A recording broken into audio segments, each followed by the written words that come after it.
It's 10 p.m. Do you know where your children are?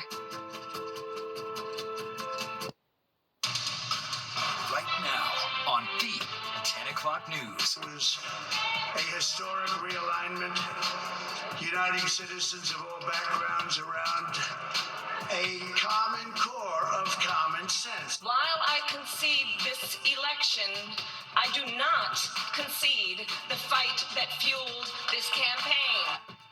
Donald Trump becomes the president-elect and Vice President Kamala Harris concedes. Reaction pouring in fast and furious tonight. The 10 o'clock news has all angles covered. Good evening. Thanks for being with us. I'm Steve Lacey. And I'm Natasha Verma. Donald Trump becoming the first president since New Jersey native Grover Cleveland to serve two non-consecutive terms. Let's take a look at the electoral map. You can see a sea of red breaking through the blue wall. Two states in the Sun Belt remain too close to call, but Donald Trump still won in an overwhelming victory. All right, the former president not only winning the Electoral College, but the popular vote as well, something Republicans haven't done since George W. Bush in 2004. Fox 5 live team coverage starts right now. Jessica Formoso has where the balance of power stands in the House and Senate. Teresa Priolo is digging into the Democrats' huge loss. But we start with Linda Schmidt and Trump's win and Harris's concession. Linda. Yeah, first of all, good evening to both of you. Well, Kamala Harris saying today that she called Donald Trump to congratulate him on his victory. And during her concession speech before the country, Harris stressed that Americans owe their loyalty not to a president or a party, but to the Constitution of the United States. Despite her sweeping loss, Kamala Harris greeting her supporters with a smile at Howard University and a message of hope. The vice president telling the American people in her first public comments that she accepts the election results and called Donald Trump to congratulate him. I also told him that we will help him and his team with their transition, and that we will engage in a peaceful transfer of power. What was projected to be a razor-thin race turned out to be a major victory for Trump. He flipped key swing states, including Pennsylvania, Michigan, Wisconsin, and Georgia, that President Biden won in 2020. Harris says although she lost, her work is not over. While I concede this election, I do not concede the fight that fueled this campaign. The fight for freedom, for opportunity, for fairness, and the dignity of all people. Every citizen, I will fight for you, for your family, and your future. Trump promising to unify the country. His historic political comeback was fueled by voters frustrated with the economy and the border crisis. We're going to fix our borders. We're going to fix everything about our country. And we made history for a reason tonight. The president-elect made some inroads with younger voters, as well as Black and Hispanic men. This was a movement like nobody's ever seen before. Now, President Biden plans to address the nation about the election results tomorrow. That will be at 11 o'clock tomorrow morning from the Rose Garden. He spoke with both Harris and Trump today, congratulating Trump on his win and inviting him to the White House to discuss the transition. Steve and Natasha, back over to you. All right, Linda, thank you. And now let's look at the balance of power in Congress tonight. All right, Republicans taking back the majority in the Senate, but as for which party will control the House, that's still too close to call. Locally, Republican Mike Lawler was able to hold on to his seat in New York's 17th congressional district, fending off a challenge from Mondaire Jones. But across the Sound on Long Island, all eyes are on the 4th Congressional District. Democrat Laura Gillen has a slight edge, and she's hoping to flip the district. Fox 5's Jessica Formoso is here now with the very latest. Hi, Jess. Natasha and Steve, the House is still up for grabs, and it can go either way. So the question is, will it be a red wave all around? If so, that means Republicans will have the ability to pass policies a lot easier. President-elect Donald Trump did not only win battleground states that put him over the 270 electoral votes needed in order to win, but he helped his party gain seats in the Senate, flipping the U.S. Senate red, ending more than 3 years of Democratic leadership.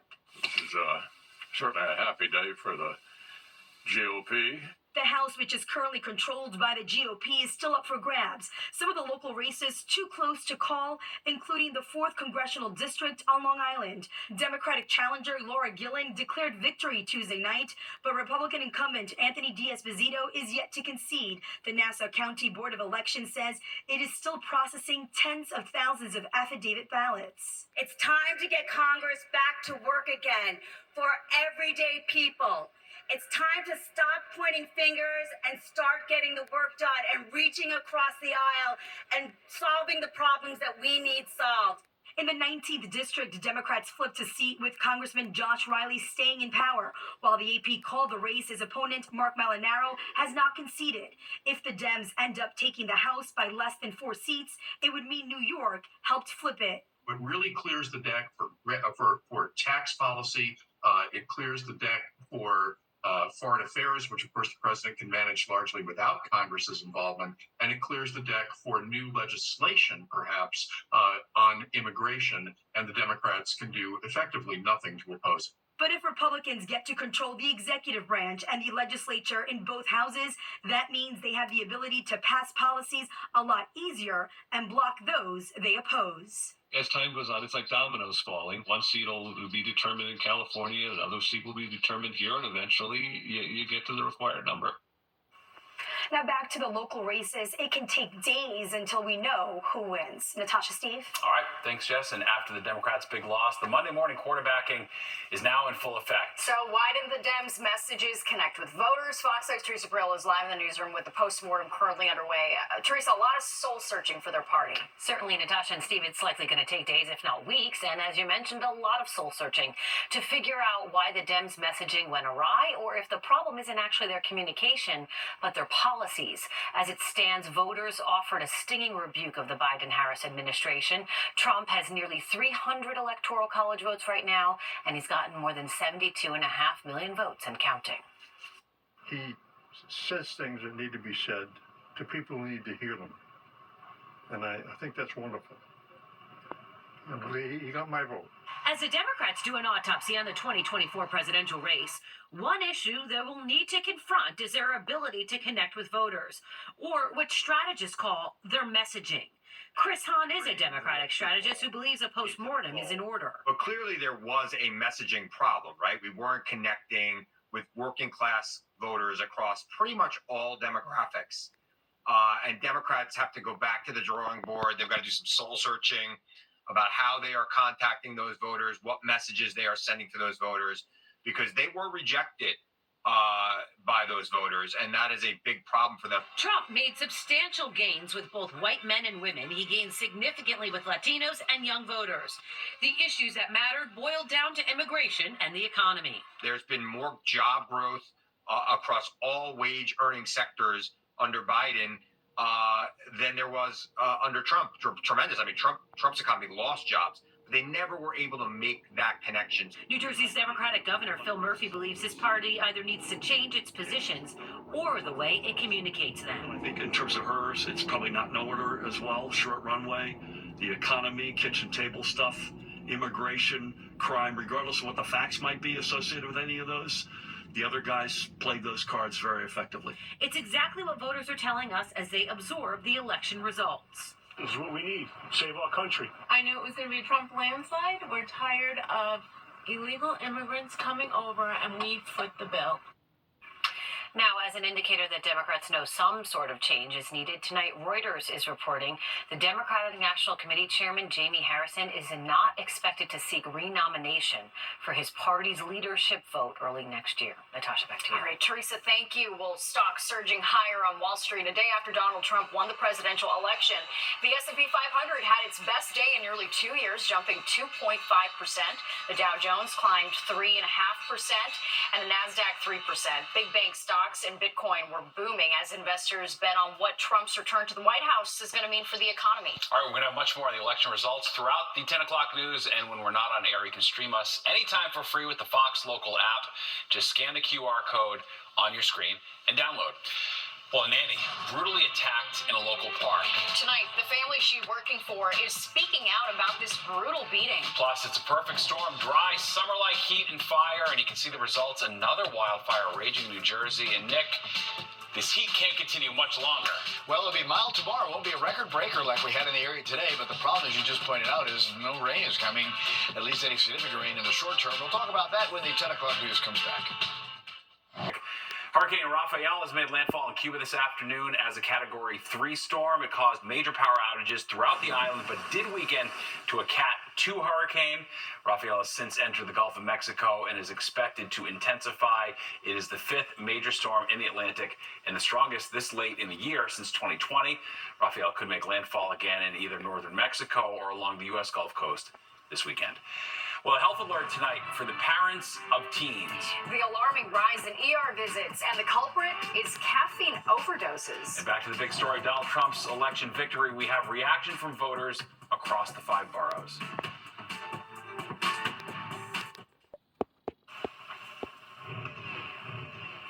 Governor Hochul, Attorney General Letitia James, and Mayor Adams all congratulating President-elect Donald Trump for his victory at the polls in New York City. Adams says that they'll be focused on continuing to protect immigrant communities, but stopping short of saying exactly how or if this applies to migrants living in city shelters.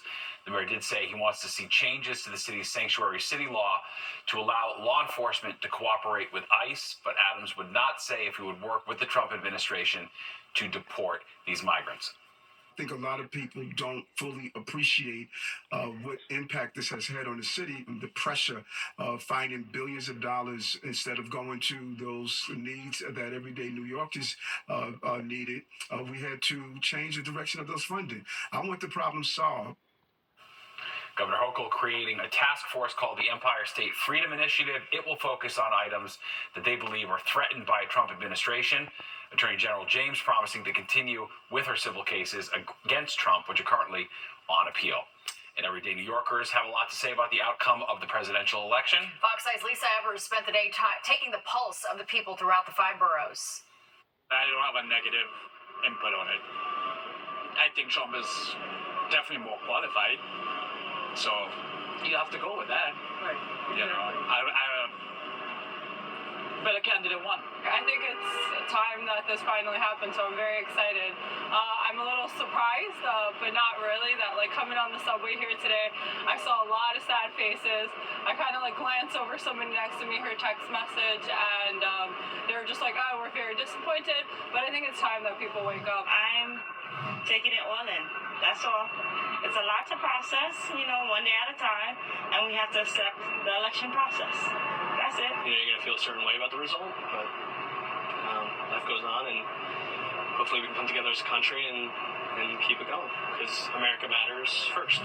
I do respect Kamala, and she fought a good fight, but I think we need a man, a powerful man, and he's going to do the job. I see the people around me. I see, you know, like Trump has influenced a lot of people. I don't care for him, so. Trump's going to keep us right. Trump's going to give us back everything we deserve. He's concerned about the people of America and wants to, you know, contribute more and lower the taxes and businesses, you know, small business, promoting economy. That is very important. I was just surprised, you know, how so many Republicans turned out. I mean, the whole thing was the whole map was all red. In the end, New York is going to be New York, no matter what. Like, our bubble is still going to be here, regardless of what the national election, regardless of who you voted for. A lot of the people we spoke with expressed the hope that we can come together as a country and work together to boost our economy and bring safety back to our communities. In Union Square, I'm Lisa Evers, Fox 5 News. And it's not just voters across the tri-state and the country reacting to Trump's win. Yeah, leaders from around the globe are weighing in what they're saying tonight. And Donald Trump may be the president-elect, but he still has legal cases hanging in the balance, what his win means for their future.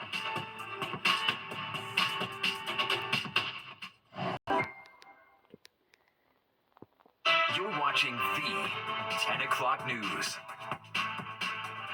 Now, the Donald Trump is president-elect and has won a second term in the White House. Many are wondering what this means for his legal battles, including his federal cases in D.C. and Florida and civil cases here in New York. In fact, he's due to be sentenced in his hush money case at the end of the month. Fox 5's Sharon Crowley live in the newsroom with what we know about that. Sharon? Yeah, Stephen, Natasha, President-elect Trump's lawyers are right now fighting to have federal cases dropped and a state conviction tossed out based on a recent Supreme Court ruling giving some presidential immunity. Now, Trump's team hoping that his election victory will mean his legal troubles are behind him.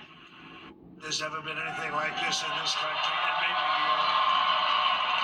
President-elect Donald Trump's victory is historic. He's the first Republican to win the popular vote in decades and the first former president in a century to win power back after defeat. Trump is also the only president-elect in U.S. history to be a convicted felon. But his victory means the federal and state legal cases against him could now be in jeopardy. Special counsel Jack Smith is reportedly evaluating how to wind down the January 6th and classified documents federal cases against Trump. The Justice Department has a long-standing policy that states sitting presidents cannot be prosecuted. I don't think the president really is going to have any legal problems going forward. These cases are not going to go forward, neither the federal cases nor the state cases against the president. Trump also has pending legal problems in Georgia and New York. Georgia's election interference case is on hold while Trump's legal team pursues a pretrial appeal. And he was convicted in New York's hush money trial. Sentencing is supposed to take place later this month. It's a win for his criminal cases, lesser so for his civil cases, but that win extends both in state court in Georgia and the state of New York, as well as those that are pending in the investigations in D.C. and in Florida, the federal cases. Jeremy Saland is a former prosecutor. From a practical standpoint, you have state cases while someone is a president-elect and the future president. That's going to supersede, if you will, the pendency of those cases, and at best, maybe until after he's done serving. New York Attorney General Letitia James brought a civil fraud case against Trump. We faced this challenge before, and we used the rule of law to fight back. Well, even as president, Trump has no authority to stop the state criminal or civil cases, and one of those civil cases includes a second defamation case brought against Trump by E. Jean Carroll. I'll send it back to you, Steve, in the studio. All right. Thanks, Sharon. Donald Trump gaining ground in New Jersey, even though the state usually votes blue in presidential elections and did so again this year. More counties did flip red. One of them was Passaic County, which has a decades-long history of supporting Democrats. Passaic has a large Latino population, which turned out big for Trump last night. It also has one of the largest Muslim communities outside Michigan, where Harris had issues garnering votes. Margin in 2020 in New Jersey was 17-ish points. This year it's 5-ish. It's hard not to be sober about that and reflect. Passaic was also a county that Democratic Senator-elect Andy Kim won, suggesting New Jersey served up a split ticket. Connecticut Governor Ned Lamont, among other Democratic leaders, spoke about the election results today. Connecticut voters elected 5 Democratic candidates to the House. Democratic Senator Chris Murphy also won re-election to the Senate. Lamont directly addressing voters, thanking them for the support. We're working on behalf of you every day, doing everything we can to make your lives better and a little more affordable in a place where you and your kids want to be. The governor also congratulated Trump on his victory, saying Connecticut lawmakers are ready to work across the aisle. And reaction continues to pour in from around the globe after Donald Trump's historic election night victory. All right, Fox 5's Arthur Chan has more on how the world's reacting to the president-elect. The reaction coming in globally, a mixture of both celebration and concern. In Tel Aviv, outright joy in the form of massive billboards, some calling on Trump to make Israel great. Trump has said he wants Israel to, quote, finish the job. People there say Trump will help them do just that. He would be someone that could take care of business, so to speak, as opposed to someone of Kamala Harris, which I feel, being that she is associated with President Biden, no disrespect, but I feel that the country has not gone in the correct direction with President Biden's term. In Russia, some see the election results as voters rebuking Biden's support of Ukraine. They're hoping the incoming president will cut funding and support for Ukraine. Trump says he'll end that war within 24 hours of taking office. Meanwhile, in Europe, many long-standing U.S. allies are worried about NATO's future. To me, it's a tough day. It's not my first choice, for sure. Maybe I think Trump coming in forces people to be a bit more realistic about what they need to do to look after their own interests rather than hoping for a benign U.S. government. In China, the foreign ministry issuing a measured response, saying they consider the U.S. election to be an internal matter in the U.S. and that it, quotes, respects the choice of the American people. And the president of Mexico is addressing concerns there as Trump promises mass deportations and has vowed to impose a 25% tariff on Mexico if it does not cut the flow of illegal migrants crossing into the U.S. Whatever the reaction, there's little doubt we live in volatile times. Many look to the election results and say it in part shows voter dissatisfaction with how the White House handled both wars. Now it's up to the new presidential administration to see what they will do about it. In the newsroom, Arthur Chien, Fox 5 News. Well, new warning for parents tonight. Well, new numbers spilling the beans about teens and caffeine overdose dangers. Plus, the calendar says November, but it feels like June. When will the heat and dry weather move out? Nick's forecast is coming up. A troubling trend tonight having to do with teens and too much caffeine. New numbers are out, and they reveal emergency room visits have doubled in recent years over caffeine overdoses. Fox Eye's Richard G. Kovas has more. Almost every time that Ashley Gianetti felt sleepy before class, she'd make a stop at her local convenience store here in Rye for a pick-me-up, an energy drink that contains around 200 milligrams of caffeine. It makes you really jittery. It's I don't drink coffee, but from what my friends who have had both have described 3 cups of coffee in 1 Celsius, kind of equivalent. But it's those drinks along with coffees and teas, anything with caffeine, that's leading to a spike in ER visits among teens and young adults. According to new data from research firm Epic, the rate of emergency room visits among those ages 11 to 35 nearly doubled in 6 years. Caffeine has become more and more pervasive in so many of the drinks that we're drinking throughout the day, and that includes kids and adolescents as well, often without even being aware of how much they're consuming. The rates are alarming. In 2017, just about 3 out of 100,000 ER visits for young people were for caffeine overdoses. By 2023, that number was over 6 out of 100,000. Dietitians say the dangers lie in daily diet, whether that be soda, coffee, tea, or energy drinks. What has been recognized as safe for adolescents, kids 12 to 18, is only 100 milligrams of caffeine. So that's equivalent to about 1 cup of coffee. But when people are drinking sports drinks or caffeine-infused energy drinks, that number is really going to shoot up to unsafe levels. The FDA says for healthy individuals, about 400 milligrams of caffeine a day is okay. That's equivalent to 45 cups of coffee. But too much caffeine at once could lead to heart palpitations, anxiety, and high blood pressure. Ashley says she's since educated herself and now thinks twice before slugging down her once favorite energy drinks. My parents always told me not to drink coffee until we were older anyway. They're big coffee drinkers. The reality is caffeine studies aren't allowed on children, so we aren't sure how much is safe or unsafe. Dietitians say the best advice for parents is to know what your teen is consuming, how much caffeine is in that energy drink or that Frappuccino, and maybe limit the treat to once or twice per week. In Rye, Richard G. Kovas, Fox 5 News. The caffeine sometimes it's hidden. No, I know, and I understand why teens think we're just trying to not let them have fun. I would have thought the same thing, but it's a ton of caffeine. It does matter. It stresses out the system. I know we sound old, but take our words for it. It's too much.